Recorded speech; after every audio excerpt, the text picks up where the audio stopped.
moving horses around this week, past month or so. I've told a few of you, I have one horse that she's that tall. She's a quarter pony. And she, ever since I've weaned her, it has been impossible to catch her. She lets me get this close before she turns tail and runs. So, I'm not going to run across 40 acres to catch her. Well, we came home from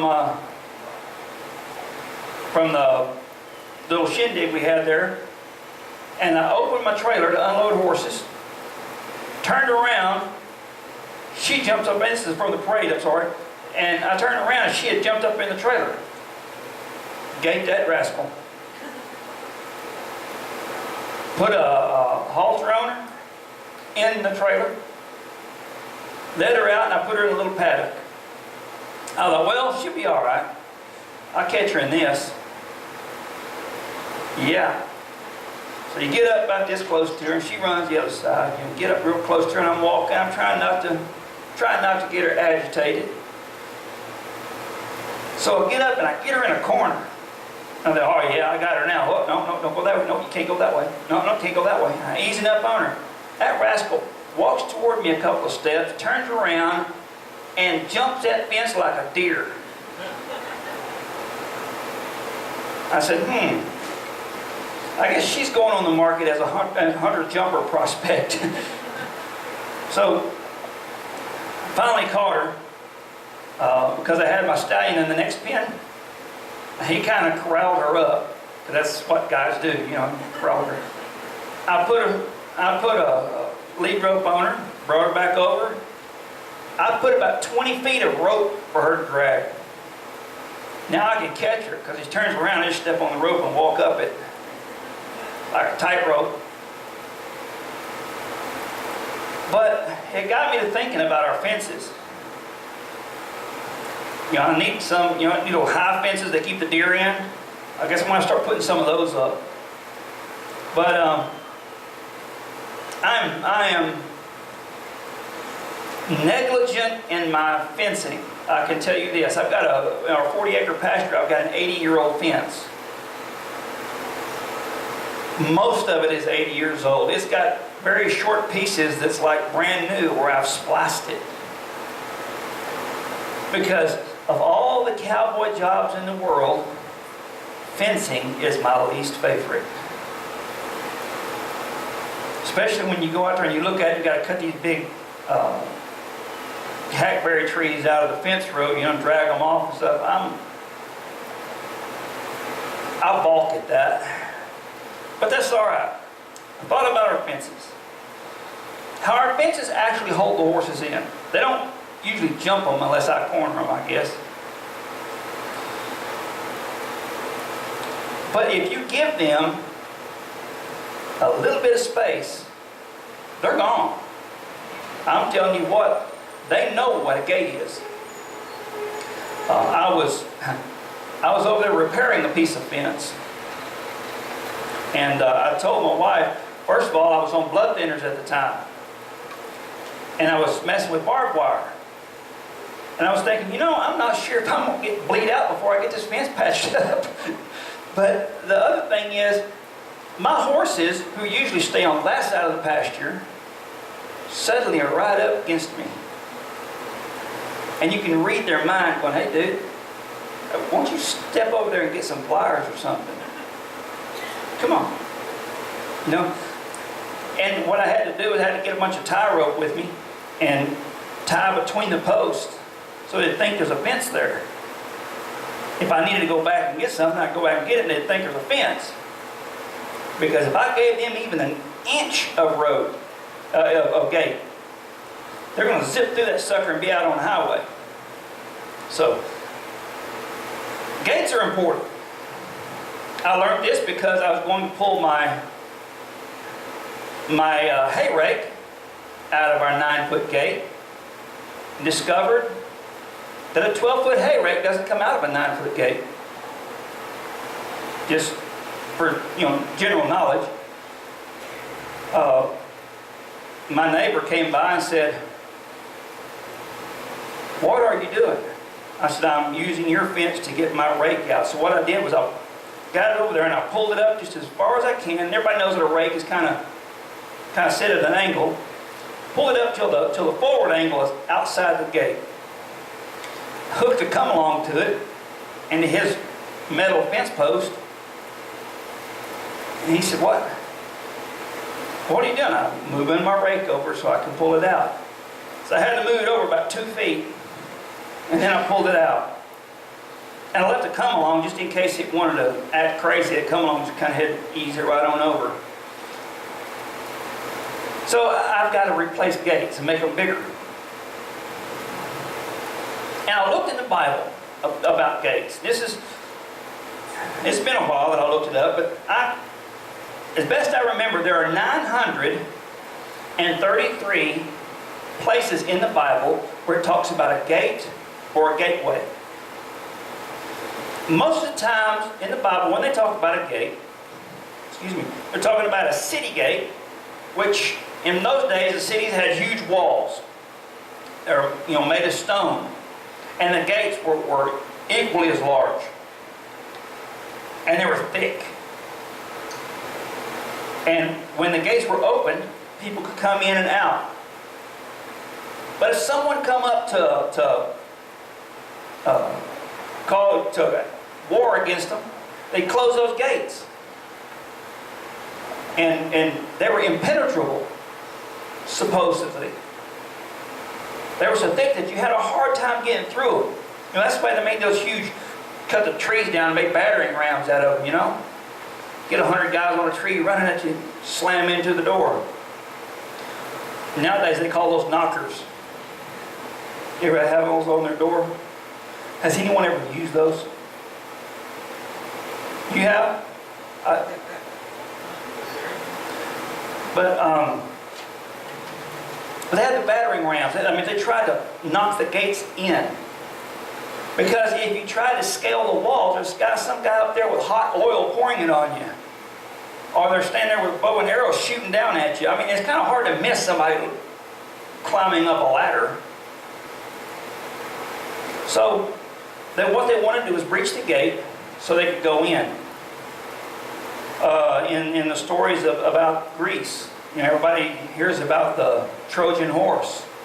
When they could not get inside the city, so the Athenians made this big horse as a gift. Everybody hid inside of it. Troy wheeled that rascal in. As soon as they let it in and everybody went to sleep, everybody piles out of the horse and goes to waylaying the folks in town. They had to get in the gate. Well, in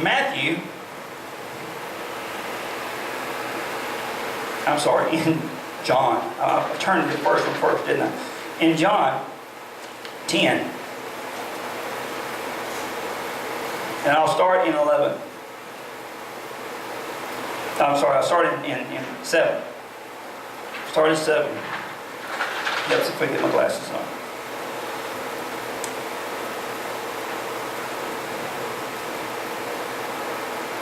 John 10 and 7. Everybody's turning there, right? Everybody's opened their Bibles. They trust me. Okay, here I'm going to read it right out of the Bible. Hark, what light through yonder window breaks. 'Tis the east. Oh, is that not it?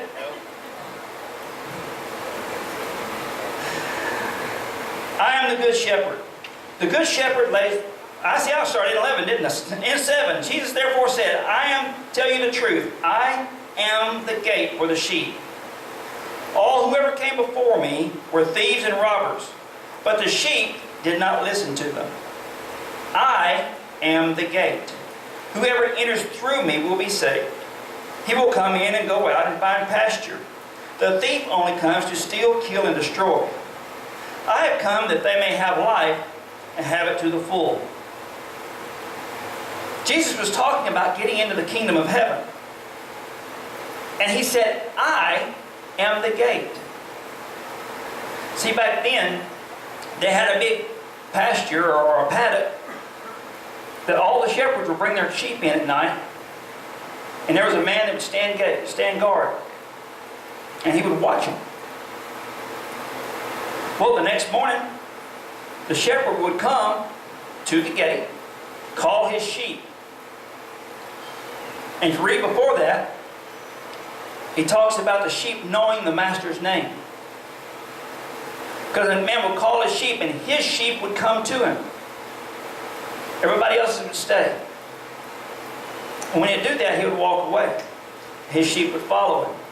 Then the next man would come up to the gate, and he would call his sheep.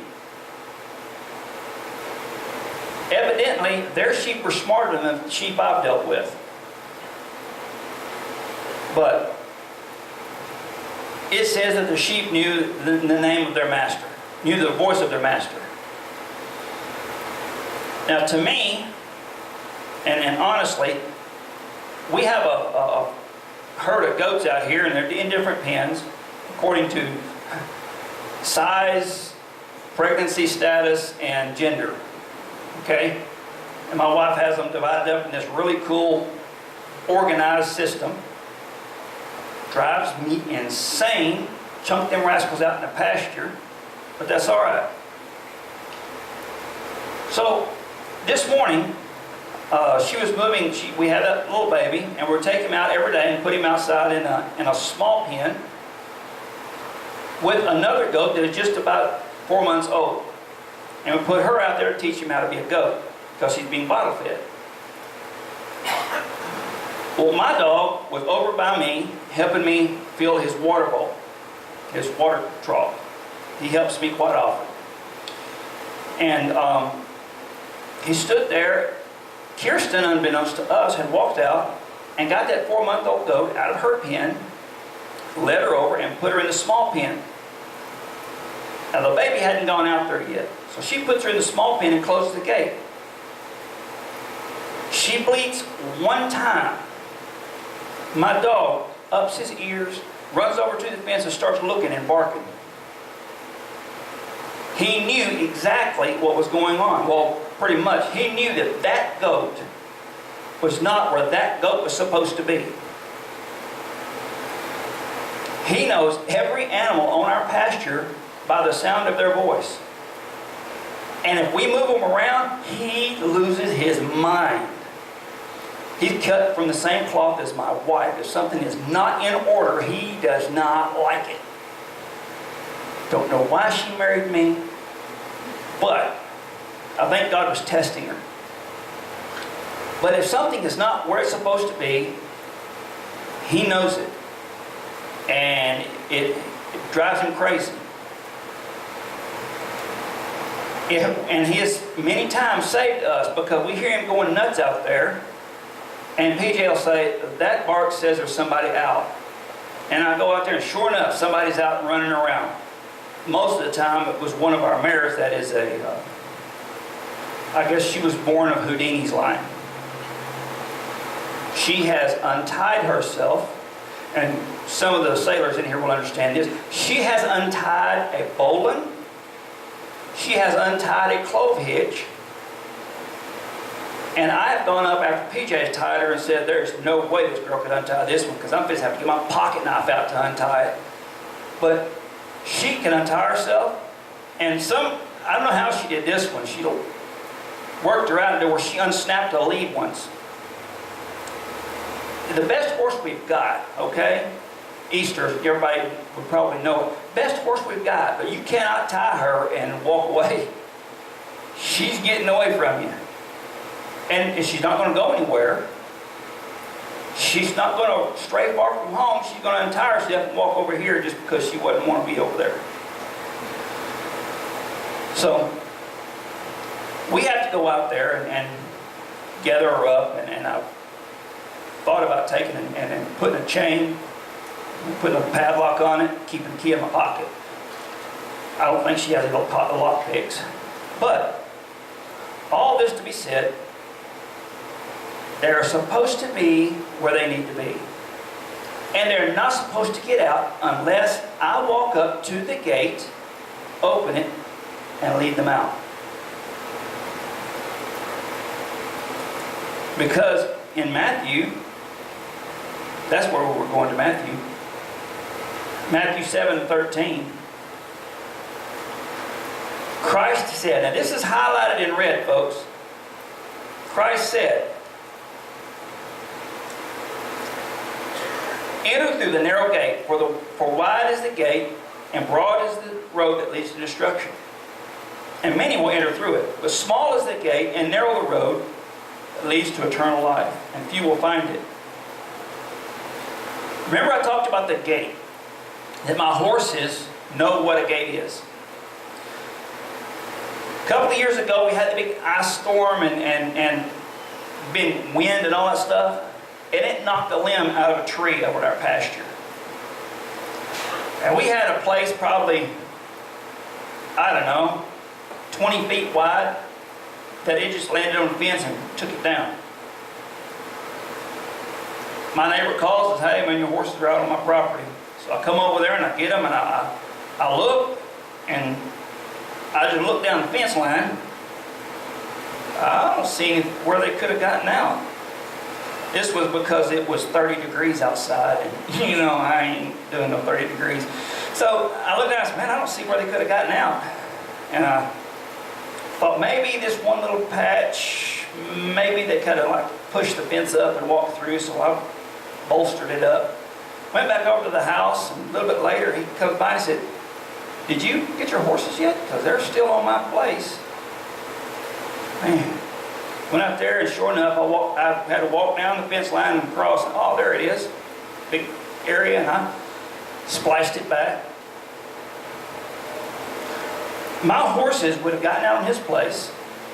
And the place in the pasture they'd gotten in has no fence blocking them off from Highway 24, which is a pretty good sized highway. And I don't know if any of y'all have any idea, but I don't think horses and cars going down a highway should be meeting up.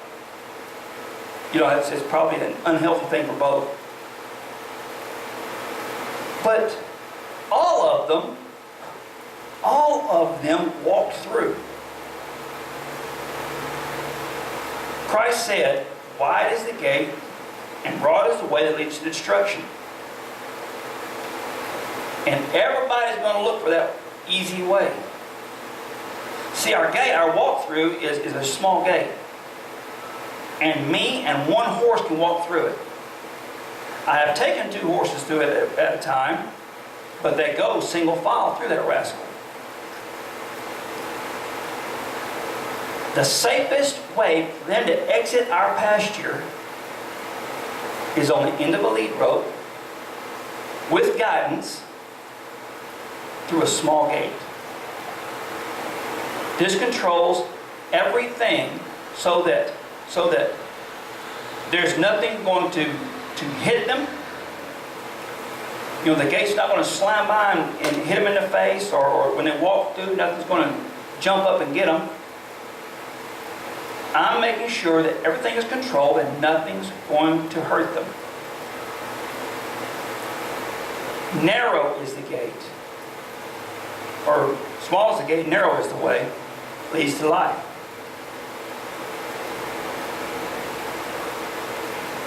Christ said, I am the gate. When we do medical stuff to our horses, we wear gloves. I got these little heavy-duty nitrile gloves, which don't go on sweaty hands very well, but we'll get them there.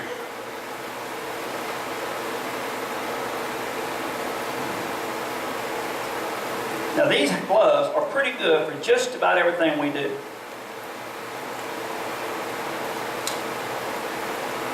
If we have to suture a wound, which we have, if we have to fix a big wound where they've gotten a T-post in the chest, which we have, we always wear some kind of gloves. Usually they're latex or nitrile, because we don't want to get any contamination from our hands onto their wound. When we doctor all the time, we're putting on gloves and getting whatever we're putting on the wound or because our hands have things on it that don't need to be in their body. I don't care how good you wash them. When you walk from where you're washing them out to the pasture where you're doctoring them, you're going to get dirty. So you put these on and work them. This is a barrier between what's going to hurt them and what's going to help them. Now, we have all sorts of gloves.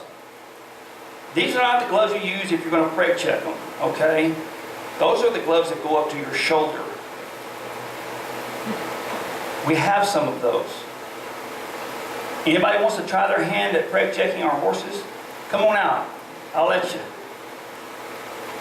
That's always fun, especially the first time when people do it. But it's a barrier. It's a barrier between what's going to hurt them and what's going to help them, okay? Doctors put these on before they work on us because they don't want what's on their hands to get inside our body. That's a real nasty disease and kills a few people. Kill animals. Christ is the gate. Christ is what stands between us and eternal death. We can get to heaven one way. Well, you can get to heaven two ways. One is living a perfect life.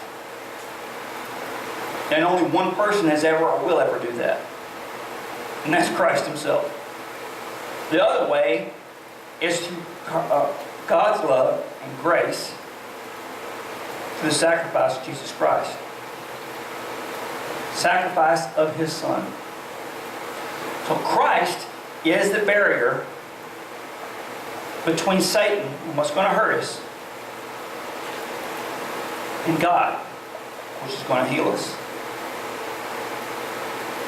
Think about that. If you're here today, you have no barrier between you and Satan. If there's nothing stopping him from bringing you down with him, you need some barrier. And don't say that you can beat Satan. Because that's like arguing with a moron. He will drag you down to his level and beat you with experience. He's got lots of it. Okay? You need the protection. If you don't have that barrier, there's an easy way of getting it. There's an easy way of protecting yourself. That's through Jesus Christ. And just starting a relationship with Jesus Christ. Starting a relationship with God through his Son, Jesus Christ. Just a simple prayer. If you follow me, I'll lead you in that prayer. Lord, I've been going through the fence at the break. And I know I'm going on to pastures that are not safe for me. Lord, I want you to pull me back in. I want you to get me into where it's safe. Lord, I want to walk through life, through the gate, through that narrow gate, with you holding my lead. You guide me in the way that's safe. Lord, I admit that I've done wrong. I believe that Christ died for my sins. He was buried, he was risen, and he lives with you today. When he comes back, Lord, I want to go with him straight up into your arms as he sings in your name. Amen. First time, if it's the first time you heard that, if you've heard it, but you've never said it until today, that's the most important thing you could ever do.